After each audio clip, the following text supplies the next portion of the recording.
오늘 이 본문 말씀을 통해서 회복의 길 10번째 10원리를 함께 나누겠습니다.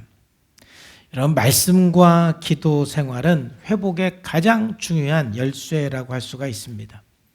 우리가 쓴뿌리를 자각하는 목적도 결국은 말씀에 반응하고 온전히 말씀에 순종하는 삶을 살기 위해서 하는 것입니다. 그리스도인이 거룩해질 수 있는 방법은 오직 말씀과 기도입니다. 디모데전서 4장 5절 말씀에 하나님의 말씀과 기도로 거룩하여진다. 결국 우리가 회복되는 길, 우리가 거룩해지는 길은 말씀과 기도 없이는 결코 가능할 수가 없습니다. 디모데후서 3장 16절에서 17절 말씀에서도 이렇게 말씀하고 있습니다. 모든 성경은 하나님의 감동으로 된 것으로 교훈과 책망과 바르게 함과 의로 교육하게 유익하니 이는 하나님의 사람으로 온전하게 하며 모든 선한 일을 행할 능력을 갖추게 하려 함이라. 성경은 하나님의 감동으로 됐습니다. 그렇기 때문에 이 성경은 우리들에게 교육과 교훈과 책망과 바르게 할 수 있는 말씀일 뿐만이 아니라 그래서 결국 모든 사람으로 온전하게 할 수 있는 능력이 곧 하나님의 말씀인 것입니다. 말씀과 기도를 통해서 우리는 온전해지고 선한 일을 행할 수가 있는 것입니다. 그래서 10번째 원리는 이것입니다. 다 같이 한번 읽어보겠습니다. 시작. 묵상과 기도를 통해 하나님과의 관계를 견고하게 위해 노력한다. 결국 우리가 회복하기 위해서 묵상과 기도의 삶이 생활화가 되지 않으면 회복할 수가 없다라는 것입니다. 그러므로 우리는 그리스도인으로서 이 묵상과 기도가 습관화가 되고 생활화가 되어야 됩니다. 그리스도인에게 있어서 묵상과 기도는 가장 중요한 신앙생활의 기본이라고 할 수가 있습니다. 기본은 중요합니다. 왜냐하면 기본은 지키지 않으면 모든 게 무너집니다. 우리나라의 그 아픈 그 역사 속에서 이 세월호 참사도 기본을 무시했기 때문에 일어난 참사였습니다. 그런 것처럼 우리가 신앙생활의 기본을 무시하면 신앙생활이 세워질 수가 없습니다. 우리의 삶은 무너질 수밖에 없는 것입니다. 그래서 우리는 그리스도인으로서 날마다 묵상과 기도의 삶을 결단해야 돼요. 왜 결단해야 되느냐? 결단 안 하면 안 됩니다. 습관이 안 됐기 때문에 또 여기에는 영적인 공격이 있기 때문에 우리가 강한 의지가 없으면 그리고 결단하지 않으면 묵상과 기도는 저절로 되지 않습니다.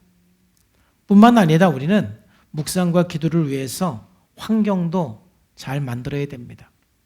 아무리 결단을 해도 조용히 묵상할 수 있는 환경, 또 조용히 기도할 수 있는 환경이 안 되면 또 묵상과 기도는 효과적으로 할 수가 없기 때문에 그렇습니다. 우리는 묵상과 기도의 습관을 위해서, 생활화를 위해서 항상 결단하고 할 수 있는 환경을 여러분 만들어 나가시기를 주님의 이름으로 축복합니다. 이 묵상과 기도는 우리의 모든 삶, 또 우리 모든 생활에 영향을 주고 유익을 줍니다. 저는 오늘 이 방법론보다는 이 회복과 연결되어서 이 묵상과 기도의 그 중요성 한 3가지 정도를 여러분과 함께 나누겠습니다. 첫 번째, 이 묵상과 기도의 핵심은 하나님의 사랑을 우리 마음에 채우는 것입니다. 결국 묵상과 기도의 핵심은 관계성에 있습니다. 우리가 기도할 때 응답받는 것도 중요하고 또 말씀을 읽으면서 말씀대로 사는 것, 말씀에 사라는 것, 하지 말라는 것, 그것을 따라 사는 것도 우리들에게는 매우 중요합니다. 그런데 그보다 더 선행되어야 되는 것은 하나님의 사랑이 묵상과 기도를 통해서 채워져야 됩니다. 하나님의 사랑이 채워지면 말씀대로 사는 것이 쉬워집니다.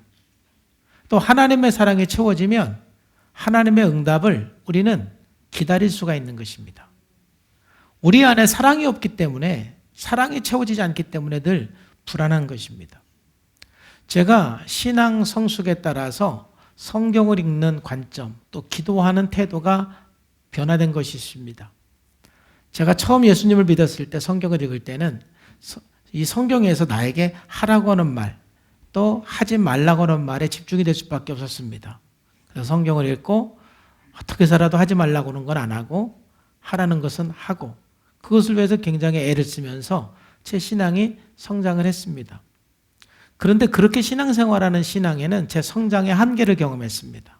또 제 회복의 한계를 경험을 했습니다. 그리고 묵상에 대해서 조금 멀리하는 어떤 동기도 되었습니다. 그러다가 어느 날 제가 성경을 읽고 묵상하는 그 관점이 하나님과의 관계성, 하나님의 사랑이 경험되어지고 하나님의 사랑이 느껴지는 그러한 묵상으로 변화가 되는 시점이 있었습니다. 이제는 성경을 읽으면 먼저 하나님의 사랑이 느껴지고, 이제는 묵상을 하면 먼저 하나님의 성품을 통해서 하나님께서 나를 얼마나 사랑하시는지 하나님의 마음이 느껴집니다. 그리고 그 하나님의 마음과 하나님의 사랑이 느껴지면 하나님 말씀대로 살아가는 것이 보다 쉬워집니다. 누구든지 사랑을 받으면 그 사랑하는 사람이 한 말을 따르는 것이 어렵지가 않습니다. 그래서 이런 묵상의 핵심, 또 기도의 핵심은 하나님과 관계성이고, 그래서 그 묵상을 통해서 하나님의 사랑이 여러분들에게 경험되어지고 체험되어지는 게 중요합니다. 저는 시편을 읽을 때마다 다윗이 얼마나 하나님을 사랑하고 또 하나님의 그 친밀한 관계 속으로 들어갔는지를 보면서 많이 도전을 받습니다. 시편 63편 6절 말씀에서도 보면은 내가 나의 침상에서 주를 기억하며 새벽에 주의 말씀을 작은 소리로 읊조린다. 새벽마다 하나님 말씀을 기억하고 하나님 말씀을 읊조리는 거예요. 이게 묵상인 것입니다. 또 시편 77편 11절에서 12절에 곧 여호와의 일들을 기억하며 주께서 옛적에 행하신 일들을 기억한다. 이 하나님의 일들을 기억하며 생각하는 게 묵상이에요. 그리고 또 주의 모든 일을 작은 소리로 말로 읊조리는 거예요. 이게 묵상이에요. 그리고 시편 119편 48절에서도 주의 말씀을 조용히 읊조리려고 내가 새벽녘에 눈을 떴다. 왜 아침에 눈을 뜨느냐? 하나님 말씀을 읊조리고 싶었어. 그만큼 다윗은 묵상하는 사람이었어요. 그 묵상을 통해서 하나님의 사랑을 경험했고, 그 하나님의 사랑이 다윗으로 성장하게 하고 회복하게 하고 사망의 음침한 골짜기로 다닌지라 할지라도 두려워하지 않는 것은 그렇게 묵상했기 때문에 그래요. 묵상이 우리들에게 이렇게 중요한 것입니다. 그리고 그렇게 묵상을 하면서 다윗이 얼마나 영적으로 하나님과 친밀했는지 이제 무엇을 봐도 하나님이 보이는 거예요. 돌을 봐도 거기에서 하나님이 보이는 거예요. 성을 봐도 성을 통해서 하나님이 경험되는 거예요. 산을 보아도 산을 통해서 하나님이 경험되어지는 거예요. 그 고백이 시편 18편이에요. 나의 힘이 되신 여호와여, 내가 주님을 사랑합니다. 여호와는 나의 반석이시요 나의 요새시요 나를 건지시는 이시요 나의 하나님이시요 내가 그 안에서 피할 나의 바위이시니 나의 방패시요 나의 구원의 뿌리시요 나의 산성이시로다. 내가 찬송받으실 여호와께 아뢰리니 내 원수들에게서 구원을 얻으리로다. 아멘. 할렐루야. 하나님이 나를 사랑하시고 하나님이 나를 지켜주시고 하나님이 나를 보호해 주시는 것을 잘 기억하다 보니까 산을 보아도 하나님의 산처럼 나를 지켜주셨고, 성을 보아도 성이 우리를 지키듯이 하나님이 나를 그렇게 지켜주셨고, 변함없는 큰 바위를 보아도 저 바위가 꼭 하나님 같구나 하면서 그 모든 천지 만물을 통해서 하나님의 경험되고 하나님의 사랑이 느껴지고 하나님의 숨결이 느껴지는 거예요. 이것이 다윗을 다윗되게 하는 거예요.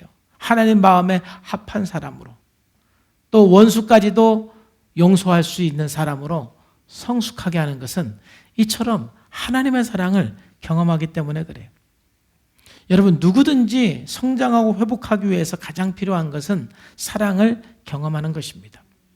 그래서 어렸을 때부터 부모님이나 어떤 사람에게 사랑을 충분히 받은 사람들은 굉장히 건강합니다.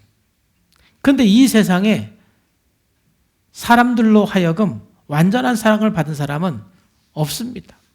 왜냐하면 사람들은 누구든지 우리들에게 온전한 사랑을 줄 수 있는 사람이 없고, 또 사람들의 사랑은 굉장히 많이 왜곡되어 있기 때문에 그렇습니다. 사랑의 기술이라는 쓴 에릭 프롬도 이런 말을 했어요. 사체애와 생명애를 구분했어요. 생명애, 정말 인격적인 그 사랑은 구조적이고 기능적으로 사람을 성장시키는 특징이 있습니다. 그런데 사체애를 가지고 있는 사람은 성장하지 않고 기계적인 것에 애착을 갖는다는 거예요. 이게 무슨 말이냐면은 바로 사체애를 가진 사람은 존재보다 자꾸 소유하려고 집착을 하는 것입니다. 꽃이든지 사람이든지 그 대상을 소유할 때 그것을 사랑한다고 생각하는 것입니다. 그래서 그 사람의 소유물에 대한 상실은 그 사람이 모든 것을 상실한다고 생각을 하는 것입니다. 사람이 이렇게 왜곡된 사랑을 가지고 사랑을 하기 때문에 내가 사랑한다고 사랑하지만 상대방은 또 사랑을 느끼지 못할 수도 있는 거예요. 그래서 우리가 회복하기 위해서는요, 부모님의 사랑, 내 주변에 많은 사람의 사랑을 받는 것도 매우 중요합니다. 근데 결국은 하나님의 사랑을 경험하고 하나님의 사랑을 체험할 때 하나님의 형상에까지 회복하고 자라게 될 줄로 믿습니다. 우리는 묵상을 통해서 날마다 하나님의 사랑을 우리 마음에 채우셔야 돼요. 풍성해져야 돼요. 그래서 여러분, 날마다 묵상을 통해서 하나님의 마음과 하나님의 사랑을 경험해 나가시기를 바랍니다. 자, 예를 들면은 우리가 시편 139편을 보면서 정말 하나님은 멀리 계신 분이 아니라 항상 내 가까이서 나의 모든 것을 아시는 분이라는 것을 우리가 묵상을 하면서 하나님의 사랑을 우리는 느낄 수가 있고 경험할 수가 있어요. 주님, 주께서 나를 샅샅이 살펴보셨으니 나를 환히 알고 계십니다. 내가 앉아있거나 서있거나 주께서는 다 하십니다. 멀리서도 내 생각을 다 알고 계십니다. 내가 길을 가거나 누워있거나 주께서는 다 살피고 계시니 내 모든 행실을 다 알고 계십니다. 하나님은 멀리 계시지 않아요. 지금도 우리 가까이서 여러분의 눈물을 아시고 여러분의 고통을 아시고 여러분의 아픔을 아시고 여러분이 염려, 여러분이 두려워하는 것, 여러분들의 모든 것을 주님은 알고 계세요. 내가 옳은 일을 당하는 것도 알고 계시고 내가 누군가에게 피해를 당한 것도 알고 계시고 내 모든 상처도 알고 계시는 분이 주님이세요. 내 모든 것을 아시는 그 주님을 생각할 때 그분의 사랑을 우리는 경험할 수가 있는 거예요. 여러분, 처음에 이것이 여러분 가슴에 와닿지 않더라도 계속 생각하고 계속 묵상하고 계속 이 말씀을 읊조릴 때 점점 하나님의 그 사랑이 여러분의 가슴으로 다가오게 되는 것이죠. 또 하나님은 어떤 분이에요? 하나님은 우리들에게 쉽게 벌을 내리는 분이 아니에요. 우리들에게 자비를 베푸시고 긍휼을 베푸시는 분이 주님이세요. 시편 108편 8절에서 10절 한번 다 같이 읽어볼까요? 시작. 주님은 자비롭고 은혜로우시며 노하기를 더디하시며 사랑이 두고두고 꾸짖지 않으시며 노를 영원히 품지 않으신다. 우리 죄를 지은 대로 갚지 않으시고 우리 잘못을 저지른 그대로 갚지 않으신다. 아멘. 하나님은 쉽게 노하시는 분이 아니에요. 그리고 하나님은 두고두고 꾸짖지도 아니하시고 또 하나님은 우리가 죄를 지었을 때 죄를 지은 만큼 죄를 지은 대로 다 심판하시는 분도 아니에요. 은혜롭고 노하기를 더디하시는 분, 자비로우신 분, 긍휼이 많으신 분이 하나님이에요. 이런 하나님의 성품을 통해서 여러분 하나님의 사랑을 여러분 마음에 경험하고 체험하기를 바랍니다. 세 번째, 하나님은 엄격하고 차가운 분이 아니에요. 우리를 따뜻하게 용납하시고 사랑하시는 분이다 이거죠. 예레미야 31장 30절에 에브라임은 나의 사랑하는 아들, 기뻐하는 자식이 아니냐. 내가 그를 책망하여 말할 때마다 깊이 생각한다. 하나님은요, 깊이 생각하는 거예요. 책망할 때마다. 뿐만 아니라 어떻게 해요? 그러므로 그를 위하여 내 창자가 들끓어요. 오히려 책망할 때 하나님 마음이 더 아프신 거예요. 이게 하나님의 사랑이에요. 내가 반드시 그를 불쌍히 여기리라. 나 여호와의 말씀이라. 이런 하나님의 사랑, 이런 하나님의 마음을 우리가 묵상을 통해서, 기도를 통해서 끊임없이 우리 안에 채우는 것이 중요한 거예요. 하나님의 사랑이 내 안에 채워질 때 우리는 사랑으로 내 마음이 충만해지는 거예요. 그럴 때 우리는 다른 사람을 사랑할 수도 있고, 용서할 수도 있고, 용납할 수도 있고, 이해할 수도 있게 되는 것이죠. 여러분, 또 하나님 어떤 분이에요? 하나님은 나의 기쁨을 억압시키는 분이 아니에요. 우리의 기쁨, 우리의 만족을 주시는 분이 하나님이시라는 거예요. 많은 사람들은 정말 하나님께서 내가 기뻐하고 또 즐겁게 살고 편안하게 사는 것을, 그런 꼴을 못 보시는 하나님이라고 오해하는 분도 있어요. 그렇지 않아요. 시편 103편 5절에 보니까 하나님은 좋은 것을 주셔서 우리의 소원을 만족하게 하시는 분이 하나님이다, 이렇게 말씀하고 있는 거죠. 그래서 우리는 하나님의 말씀을 묵상을 하면서 그 말씀 속에서 하나님이 어떤 분인지를 발견하고, 그 하나님이 나를 얼마나 사랑하는지 그 사랑을 경험하고 그 사랑이 내 안에 채워지는 게 굉장히 중요한 거예요. 여러분 안에 하나님의 사랑으로 충만하기를 축복합니다. 그럼 모든 두려움도 떠나게 되는 거예요. 그래서 우리는 선포를 통해서, 기도를 통해서 하나님의 사랑을 계속해서 경험해요. 이제 자유입니다. 닐 앤더슨의 그 20일 기도를 할 때 제가 여러분들에게 나눈 것처럼, 여러분 우리가 이렇게 기도할 수가 있어요. 어떻게 기도합니까? 의지적으로 여러분들이 기도하는 거예요. 나는 하나님 아버지가 멀리 계시고 무관심한 분이라는 거짓을 거부합니다. 그리고 나는 하나님 아버지가 친밀하고 가까이 계신 분이라는 진리를 기꺼이 믿습니다. 나는 하나님 아버지가 쉽게 벌을 내리고 잔인한 분이라는 그 거짓을 거부하고 하나님 아버지가 자비하고 은혜로우신 분이라는 진리를 믿습니다. 여러분, 이러한 선포, 이러한 기도 의지적으로 선포하시라는 거예요. 여기 말씀을 듣는 사람 중에 어떤 사람은 하나님의 사랑을 다 경험하는 사람이 있어요. 뭐 그런 사람들은 굳이 이런 선포 기도를 안 해도 될 수 있어요. 그런데 그런 분도 이 기도를 통해서 더 하나님의 사랑이 느껴지지요. 그런데 하나님의 사랑이 안 느껴지는 사람은 처음에는 의지적으로 하는 거예요. 의지적으로 선포하면서 또 의지적으로 기도하면서 하나님의 사랑을 자꾸 여러분들이 느끼려고, 경험하려고 노력을 할 때 여러분 머릿속으로 하나님의 사랑을 아는 것이 이제 점점 가슴 속으로 내려오게 되는 거예요. 사실 저도 머리에서 가슴으로 내려오기까지는 정말 시간이 좀 많이 걸렸었어요. 아마 저뿐만 아니라 여러분들도 마찬가지일 거예요. 제가 전도사 시절에 예수님의 사랑에 대해 설교하고 십자가의 사랑에 설교하면서 제가 하나도 하나님의 사랑이 안 느껴지면서 설교하는 저를 발견했어요. 그러면서 제가 굉장히 저 자신을 바라보면서 참 이상한 사람이다 생각을 했죠. 너도 그 사랑을 못 느끼면서 먼 학생들에게 하나님의 사랑을 느껴보라고, 하나님의 사랑을 경험하라고, 십자가의 사랑을 경험하라고 설교하느냐, 막 이런 생각이 드는 거예요.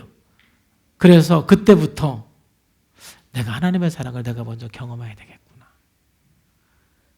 그래서 이러한 말씀들을 묵상하고 이러한 말씀들을 선포하고 또 하나님의 사랑을 느끼게 해달라고 기도하면서요, 하나님의 사랑이 느껴지기 시작했어요. 그때 하나님께서 은혜를 주셨는데 이제 하나님의 사랑을 성경을 통해서 볼 때마다 막 눈물도 나고 감격스러운 거예요. 지금도 성경을 읽으면서 하나님이 나를 얼마나 사랑하는지 느껴지니까 늘 감격이 되고 은혜가 되는 거예요. 그게 중요한 것은 그 하나님의 사랑이 내 안에 채워질 때 그 사랑의 능력으로 우리들은 회복되어 가고 온전케 되어 가는 거예요. 사랑을 경험하시기를 주님의 이름으로 축복합니다.